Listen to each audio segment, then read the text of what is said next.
Say what?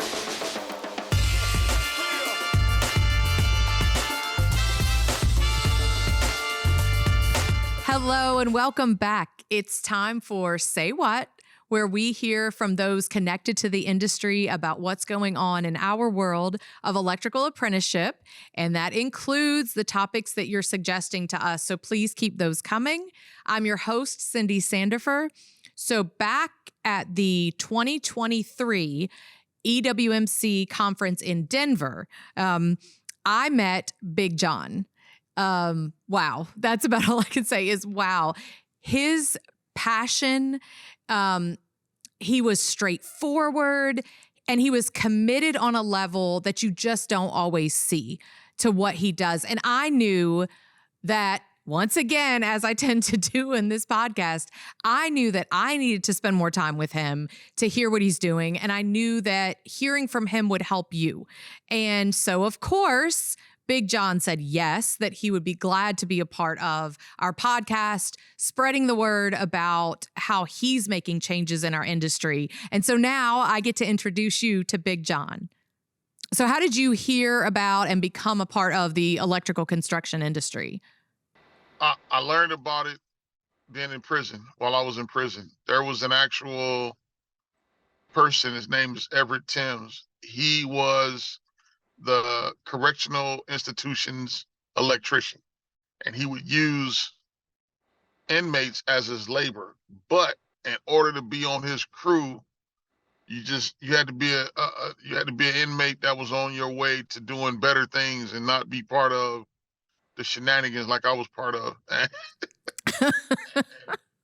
And I used to see this dude walk around the institution, and I used to be like, man, who's that dude right there? Because the thing that made him stick out to me was that he was black. And I just didn't see that. Mm-hmm. And when I saw it, it just caught my eye. It was like a unicorn like type situation.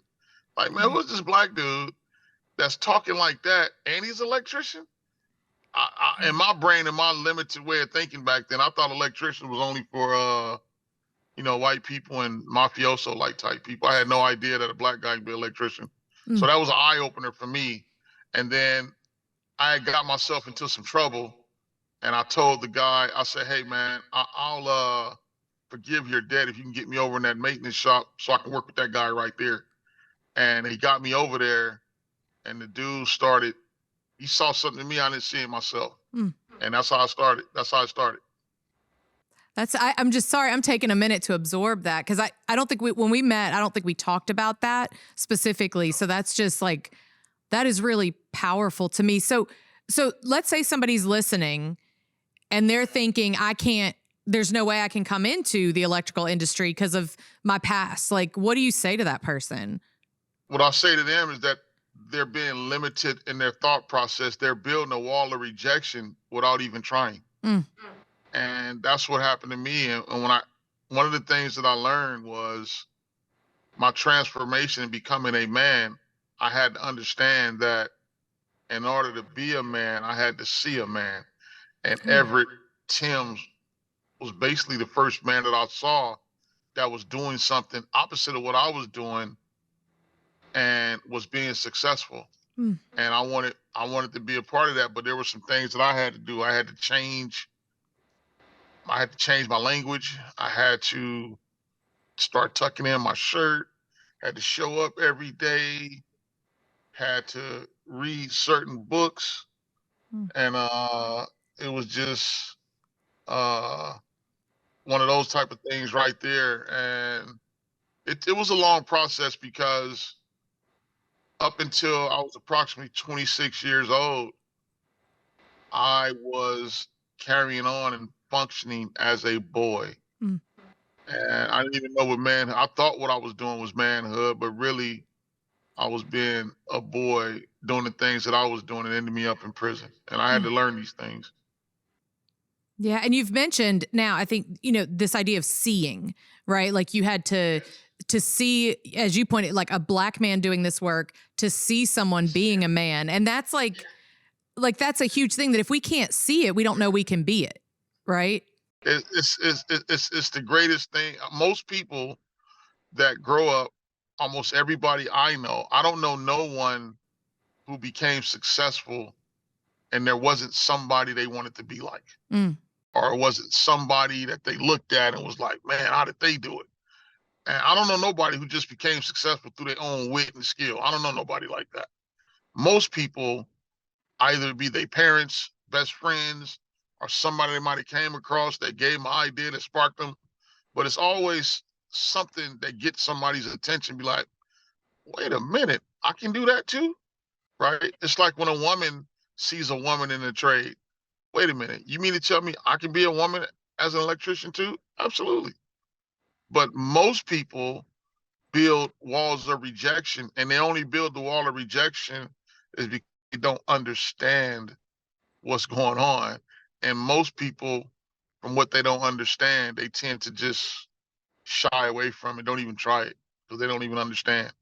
right. Yeah. And can't even fathom being successful in it because, like you Correct. said, they didn't see it. Yeah. And they'll sabotage their own success. Mm, They'll sabotage it because they just think that this is not for me. And you like, are you kidding me? yeah. Yeah. So tell us about second chances. Second call. Second call. I'm sorry. Yes. It's okay. Well, the acronym is Second Chances at Loving Life. That's where, okay. Okay. Say you got right. There you go. Okay. Second Call is a community-based organization that deals with unresolved trauma, gang intervention, life skills, parenting skills, and things of that nature. And they help young men and women become healthier versions of themselves mentally, spiritually, and things of that nature. And you work with them, right? Like because you've been Yeah, really instrumental. yes, I do the facilitation on Thursday, and I get young men and women into careers because when I got with Second Call back in 2008, it was right before my mother passed away.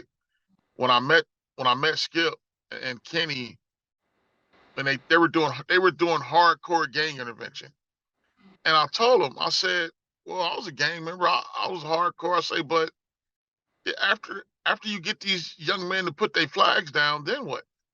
They didn't have an answer. I said, you know what the answer is? They got to get to work in the trades. I said, that's what helped me. I'll help you get individuals in the trades and we'll grow this thing together. Because right now you getting dues and jobs. And if you're going to give me a job, I might as well keep being a gang member. Being a job is not profitable. It doesn't work. That's why we got to get into careers. But there's a process. And through Second Call, they had the foundation, and all I did was just grew it because they had the foundation, but they just didn't have the access to the trades. And I brought the trades to them, and from there it just grew. And now they got all kind of uh, they got all kind of places with you know parenting, anger management, all kind of stuff. But it all stemmed from the labor. Yeah. And you're talking about changing lives because you're changing the lives of these individuals Yeah, and then their friends yeah. or family and then communities are changed. The word Yes, spreads. because we're teaching them the life skills. Because most of the individuals I deal with, don't get me wrong, I deal with all walks of life. But when we're talking about inner cities, individuals coming out of prison, gang culture, there's a level of life skills that need to be taught. Like for instance, me growing up, my father wasn't there to teach me how to be a man. That created some anger in me. Well, how do I deal with that anger?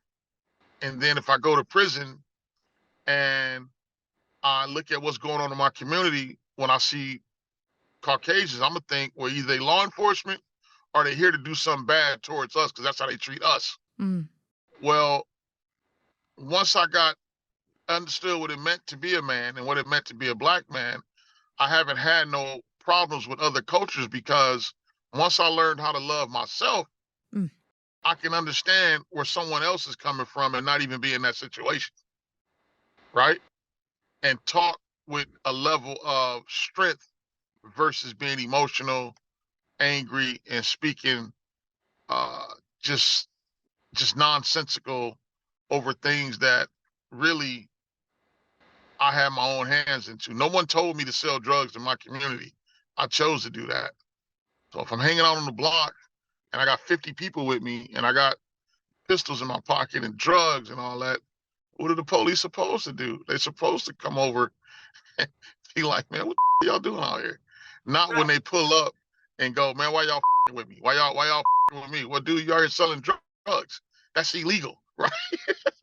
so, so Yeah. so those type of things right there, I was kind of naive to, but now that I know, I'm a taxpaying citizen, and now I own the homes that were once considered menaces to society. Mm. And now in the community, those same individuals who were like me are now gainfully employed in careers, and they're purchasing homes instead of doing home invasions, and they get a chance to be with their families and live a different life because they paid their debt to society, but the trades allow them a second chance. And with the life skills and teaching individuals how to conquer low self-esteem, how to conquer anger, angry behaviors, poor management skills of finances, understanding what it means to love thyself first. Those are the things that help an individual be just a better person. So then that way in the community, the the murders go down, the robberies go down. Then instead of it being a neighborhood, it becomes a community because now I have a stake in the community. I'm an owner. I vote. I want my children to go to school just as safe as anybody else. And it's a mindset. And that's the teachings of what I do every Thursday on 35th Street, Normandy, that we give these life skills to anybody because they don't have no gender, race, or economic background. Low self-esteem is low self-esteem. Anger management is anger management. Dysfunctional family is dysfunctional family. And we teach on it to help people become better people. And from that, I can get you into the trades because if you don't have the life skills, get out here in the trades, there are some people who still think that women should be at home barefoot and pregnant and that black folks should just be cleaning up the trash. There's some people out there that still like that. Well, if we teach you the life skills, when you get out there, you won't run into that because you understand how to get to work on time. You'll understand how to work with with a good attitude and always hustling to where people with that kind of mindset won't be able to say that about you. And those are the things that I teach and show because I'm in the field. So I know exactly what it is that we need to do. Yeah, and you've to me, like, you've really gotten to the foundation of it. It's how we're seeing ourselves, how we're feeling about ourselves, and that because that's the lead to anger, it's the lead to bullying, it's why people can see someone as less than them. It's because something about you don't like something about yourself that you're projecting onto other people. So when we can hit that, like you're saying, we can make such a difference in how we see ourselves, see each other. Yeah. That's the key. And most people, they just don't get it. Most people like to just, I don't know, they watch the idiot box and think that that's going to help them be a better person. Be like, nah, that's not how that works.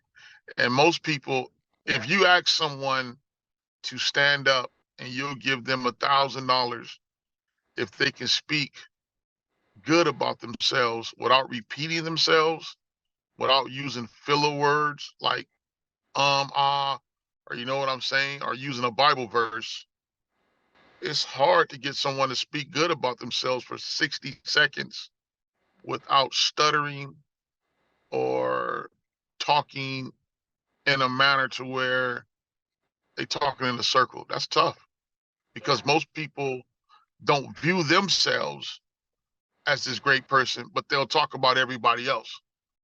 And to me, I just disagree. It has to come from within. And we teach that. How do I love thyself first? Because if I love myself, everything around me will be better because I love myself. Exactly. Now, did you go to DC? Am I right? You went and talked somewhere in DC, right? Am I right about that, or am I making that up? Yeah. No, you're not making that up. I went to Congress to speak to Congress about reentry, and they had me come speak for reentry and what we were doing at Second Call, and I did go to DC to speak on that. Yes. Yeah. I mean, that to me, just, thinking back, I'm one of those people, I really do get stuck in like the story, the history of a person. And Oh, to have absolutely. you were sitting in prison and then you're speaking before Congress. Like those are two very different situations. Though it blew me away because I knew that the transcripts of what I was saying plus the video will forever be in Congress. Yeah. On that particular day that I was there, it'll forever be there. And the things that I was saying were the same things I'm telling you about the work that's being done in the communities, and that I was teaching people how to fish. I wasn't giving people fish dinners. And they knew that the way I was speaking in a position of strength. I wasn't asking for a handout. I was just letting them know that this is what we do. And they asked me what my ask was. I told them, I say, well, I need a building. I need a building where we can do more of and do things like that. I say, but in my world, all those people I didn't got into careers, one day they'll have enough self-motivation to where everybody can pool their money together and we get our own building, because ownership is the key to everything. To own means you dictate the pace. But when somebody else does something, they you don't live in my community, so you don't know what the hell I need. So why? No. They can tell you what to do, and I don't like that. Right. Sorry, I am like all of everything you said, and just this idea that that's history now. Like that moment for you is in the pages of history. Like that's such a big thing. Like, and because prior to that, I was invited to the White House and I got denied because of my record. But when another person got in there in Congress, they told me, don't worry about that. And I ended up, it was beautiful. It was beautiful. It is. So, okay, people are listening, right? And we can't speak for sure of who the audience is, but if it's, say, JTCs, committees, people that are determining who's getting into our apprenticeship programs, right? Or they're working in outreach, what advice do you give them for them to be more purposeful in recruiting and supporting returning citizens? Like, what do you say to them? Well, I wouldn't give them no advice because I don't want to tell them what to do, but I'll tell them what I did. There you go. For me, speaking for myself, the best way to do anything is to get out my comfort zone. And if I want to learn about something, get out the comfort zone. And there's a word that's very powerful that helps with that. It's a word called empathy. And if I can understand to get out my comfort zone and go speak to someone that don't look like me, that don't live where I live, that don't speak like me, and don't believe what I believe, how do I talk to that person? And then we get to the common goal of, we want to make you a better person and become a tradesperson. Well, that's what I do. I've been in communities where there were no Black people and got people into the trades because that's what I believe in. And I know that over here, you would probably be calling me a different name, and that's okay. I'll look past that, but let's have a conversation. And if you think that I'm that, prove it.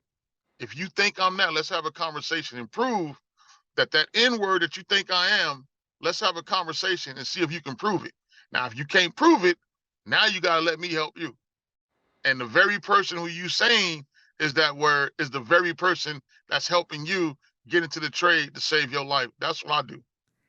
And that's it, right? It's this idea of listening, and empathy. I love empathy. I love that it's this step beyond sympathy. This is, I want to feel what you're feeling. I want to understand you. I may not agree with you, but I'm taking time to see your perspective. Okay. Right. Well, one of the things, what you said that was so poignant, Cindy, was listening. And I always like to say, I want a person to listen, but I want a person to listen with the intent to understand.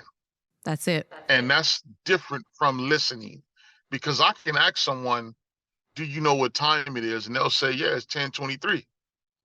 Well, that's not what I asked you. I asked you a yes or no question. And that means they wasn't listening with the intent to understand. All I asked was, do you know what time it was? They're either going to say yes or no. I didn't ask you, what time is it? And that's Oh. where the listening with the intent to understand comes into play. Yeah. Okay, I hate that moment because I would have been the one to say 1023. That now you've just changed my whole. Okay, I'm gonna do better. I'm gonna do better. Tell me, Hey, like they told me, when you know better, you do better. and there it is, right? That almost sums all of this up. When you know better, do better. And you said something to me in one of our conversations about tradition. Do you remember? Like, I don't know if it's something you would remember what you said tradition is. Because I remember if you don't.